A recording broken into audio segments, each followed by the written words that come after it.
I'm Dr. Michael Blumenfield, and this is Shrinkpod. My guest today is Abraham Halpern. He's Professor Emeritus of Psychiatry at New York Medical College. He's past president of the the American Academy of Psychiatry and the Law, and is a leading expert in ethics and forensic psychiatry. Dr. Halpern, recently there's been a discussion about the role of psychiatrists and other mental health professionals in the questioning of prisoners, particularly in the American prison camp at Guantanamo Bay. In the past, were psychiatrists and other mental health professionals involved in the questioning of prisoners in situations such as this? They were indeed involved in the interrogation of prisoners, not only in Guantanamo, but in some of the secret prisons that have been established overseas, and also prison like the Abu Ghraib prison in Iraq. Do you think that this is unethical? It has been declared clearly unethical for psychiatrists to participate in interrogations. That was a recent development. Can you explain why it would be unethical for psychiatrists to do this?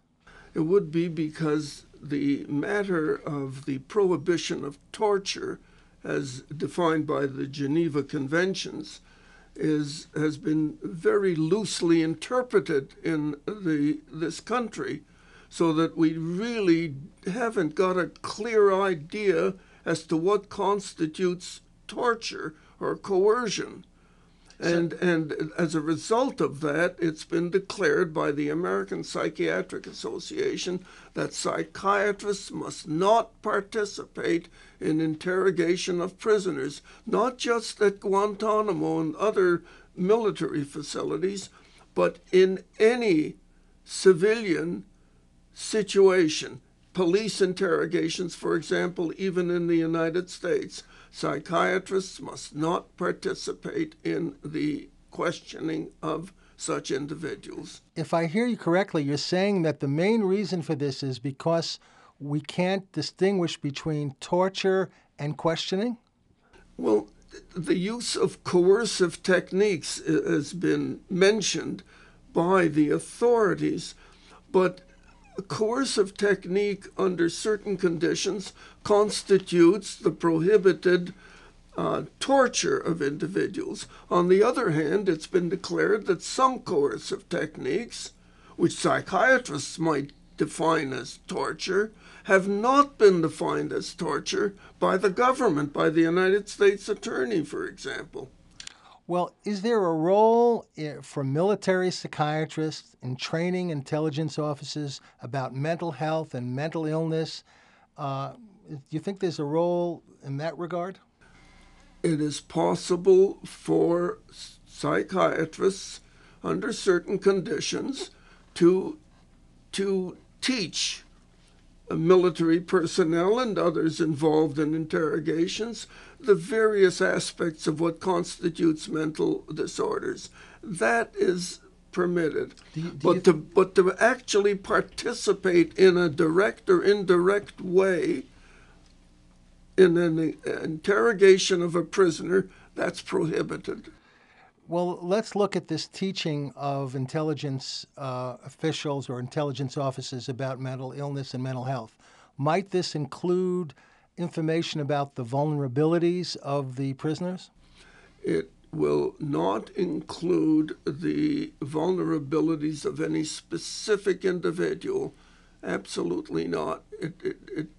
In other words, once an examination of a prisoner is undertaken, that information cannot be used to help the non-medical interrogators go about their business. But it would be okay to teach an intelligence officer about vulnerabilities of people with particular personalities and particular psychiatric disorders? To a certain extent, being careful not to relate that to any specific individuals who are kept as prisoners. All right, I have a hypothetical, and this is a hypothetical we often talk about when we're discussing this in psychiatric circles, and it's been a hypothetical that some presidential candidates have actually discussed recently in the presidential campaign. Here's the hypothetical that I'll construct.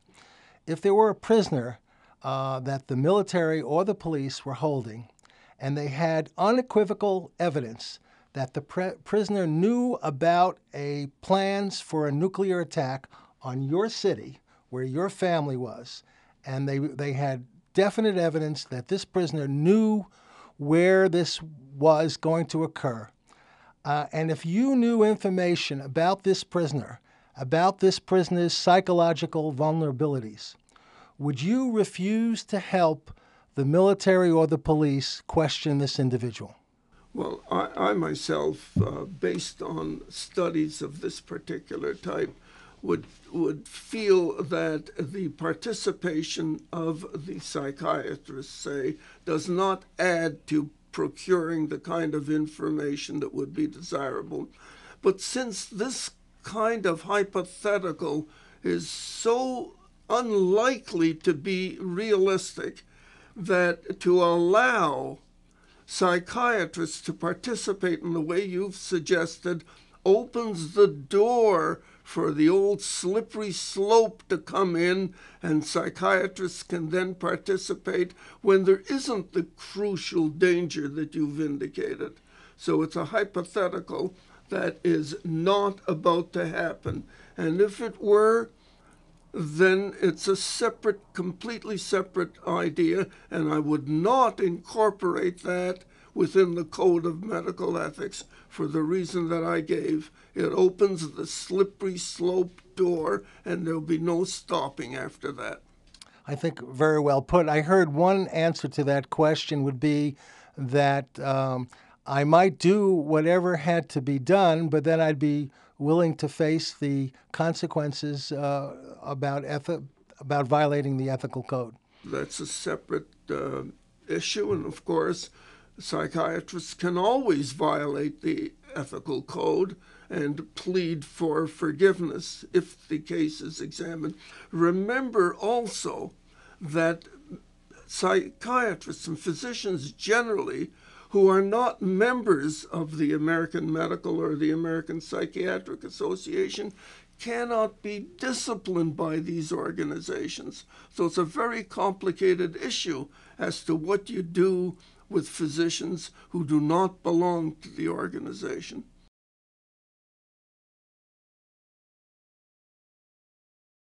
The use of marijuana has great benefit for certain individuals.